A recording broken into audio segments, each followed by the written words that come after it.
ginnaaw bu ñu leen nuyu di nuyu suma naataango suma frère Amadou Mansour Faye di nuyu monsieur Nathan Belletti mooy directeur des opérations de la Banque mondiale fii ci Sénégal di nuyu secrétaire généraux ñi fi teewal yeneen ministres yi ak directeurs généraux yëpp di leen sant ci seen teewaay tey nag dañu daje fii di signer maanaam ñeenti accord mu toll ci 495 millions de dollars muy suñu ko xayma ci suñu xaalis muy CFA lu weesu maanaam 272 milliards 250 millions de francs CFA muy lu weesu maanaam ñaari téeméer ak juróomi ñaari fukk ak ñaari milliards francs CFA mu teg ci ñaari téeméer ak juróom fukk millions francs CFA donc lu weesu ñaari téeméer ak juróom ñaari fukk ak ñaari milliards moom la ñeent accords yi ñu fi signé tey maanaam donc la jar ñeent accords yooyu nag mu ngi concerné bu ci njëkk benn accord bu dem ci wàllum électricité muy ci wàllum courant bi muy PADAES boobu mu ngi toll ak juróom-ñetti fukk ak ñaar milliards ak lu teg projet boobu day gën a yokk maanaam kaaraange ci réew mi mais surtout ci lu ñuy wax électrification disons donc ci installation publique yi yooyu nag muy lu amul solo ci wàllum système solaire surtout mais ñu koy gën a jagleel surtout population yi nga xam ne Sénégal yi ñoo dëkk maanaam donc ci biir réew mi ci monde rural bi yi nga xam ne pour yóbbu fa électricité maanaam du yomb bu baax a baax beneen projet bi muy projet maanaam donc connectivité ci zone de production maanaam ci wàllu tali la ak yoon la ñuy donc signé boobu ci tolloo ak ñaari téeméer donc millions de dollars muy nekk téeméer ak fukki milliards francs CFA suma collègue Mansour wax na ko léegi ci wolof projet boobu aussi donc am na yoon yu am solo yi nga xam ne moom la concerné mu nekk surtout ci biir réew mi muy ci wàllu bassin arachidier bi mais surtout maanaam aussi ci nord pays bi pour désenclaver maanaam ñëpp ñi nga xam ne dañu soxla dem ak dëkk ci entre zone de production yi troisième projet bi muy ci wàllum njàngale la nekk ci wàllum njàng muy 55 milliards francs CFA muy c'est-à-dire juróomi fukk ak juróom milliards ci suñu xaalis pour ñu jagleel ko maanaam pare suba pour xale yi ci wàllum njàng mi donc projet boobu tamit moom la wund beneen projet bi muy bu mujjël bi maanaam quatrième projet bi ñeenteel bi muy benn projet bi nga xam ne dañu ko jaglal disons région sud yi muy région Casamance yi muy région de Casamance région de Ziguinchor ak région de Ziguinchor autant pour moi région de Kolda ak région de Sédhiou lu toll ci ñaari fukk ak ñeent ak lu teg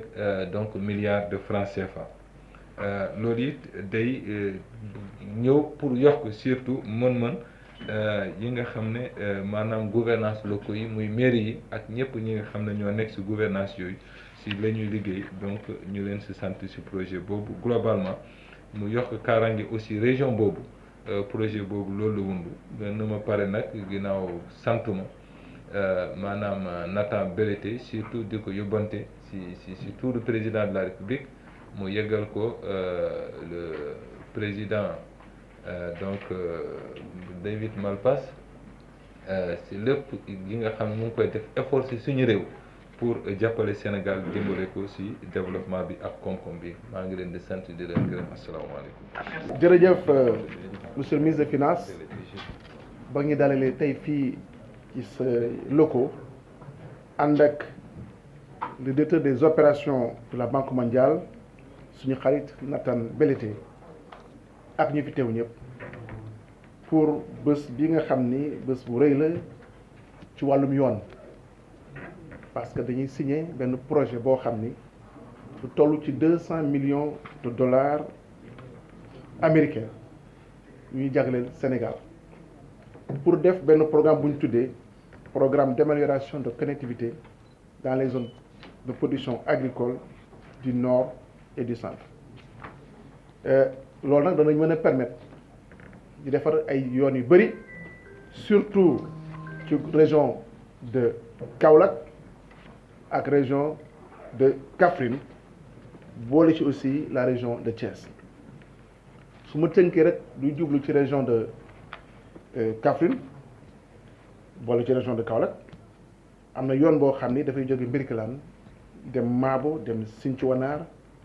dem Touba Saloum am beneen bu jógee Mbirkilaan dem Jaamal loolu bu ñu ko tëkkee ci ñeenti fukk kilomètres la ak juróom-ñett am na beneen yoon buy jógee Guinguinéo dem jóge Kahone dem Guinguinéo jaar Mbos yegg ñibbi pour 53 kilomètres am na boo xam ne day jóge ci frontière Gambie dem Makka Guy jaar Saly egsi ba Koungheul jóge Koungheul dem Touba Alimende muy 45 kilomètres jóge Touba Alimende jaar Lour jóge Ribo Escale fële Payar 54 kilomètres jóge Payar dem Touba Vélingara pour 56 kilomètres beneen zone bi mu nekk au niveau de la région de Thiès ak un peu dans la région de Louga Touba Vélingara foofu Touba Vélingara jaar Vélingara Ferlo dem Lumbelana pour 44 kilomètres am boo xam day jóge Tivaouane dem Pambal jaar Pambal yegg Daaru Alpha 20 kilomètres defaraat aussi Mboro Diogo sur 23 kilomètres bu ci mujj mooy Daara Mbëllëxe am benn yoon boo xam ne aussi day yegg ba yang-yang mu nekk programme boo xam ni bu am solo la tënku ci ñetti téeméeri kilomètres ak juróom-ñetti fukk ak juróom-benn ci loo xam ni su njëriñ ñetti téeméeri ak juróom-benn fukk ak ñett yi ay tali yu bees la bu am goudron bu ñuul kukk ci ñaar fukki kilomètres yi ak ñett yi tali yu ñuy defaraat la mu nekk lu am solo loo xam ni non seulement dana développer maanaam mbay mi ci gox yu mu jaar yëpp waaye dana yombalal dem beeg dikk bi ci dëkk yooyu nga xam ni yoon dafay jaar tali yooyu aussi buy ñëw dana am yeneen liggéey yu mu ciy indi ci wàllum santé dana defar ay poste de santé dana defar ay école waaye aussi dana defar ay forage pour yombalal askan bi ci problème yooyu nga xam ni généralement moom la ñuy jànkonteel programme dina dimbale ministère bi ci yeneen programme ANASER sécurité routière dem ba nga xam ni luy indi maanaam fexe ba accident yi di wàññeeku et cetera loolu bu ñu ko gisee dañuy xam ni programme bi dafa dugg ci gis-gisu président de la république ci wàllum plan Sénégal émergent nga xam ni infrastructure dafa nekk priorité pour président de la république donc dañuy sant bu baax di gërëm la banque mondiale seen taxawaay parce que am na beneen projet bu amoon bu tuddoon PATMUR am wàll bu am solo ci Dakar waaye su defal yoon boo xam ni dafay jaar ci ñaay yi yegg ba Gànjool donc ñu am taxawaay bu rafet ànd ak équipe bu ministère des infrastructures AGEROUTE am taxawaay bu am solo moo tax projet bi tey ñuy signé programme bi ñuy signé tey te nekk programme boo xam daañuy fexe ba lancer appel d'offres yi déjà maanaam préqualification ñu koy lancer pour que travaux yi mën a tàmbali avant at mi di jeex parce que loolu la ñu banque mondiale sant ñu d'accord ci te daañu ci liggéey ci liggéey boo xam dana am solo ànd ci nag le ministre des finances parce que liggéey bi li ñu def nii ñoom ñoo ñu encadrer des équipes ba lii gaaw parce que ñu ngi ci lu ñuy wax mode fast track donc loolu laa amoon lu ma doon wax di gërëm ñëpp di sant ñëpp asalaamaaleykum wa rahmatullahi taala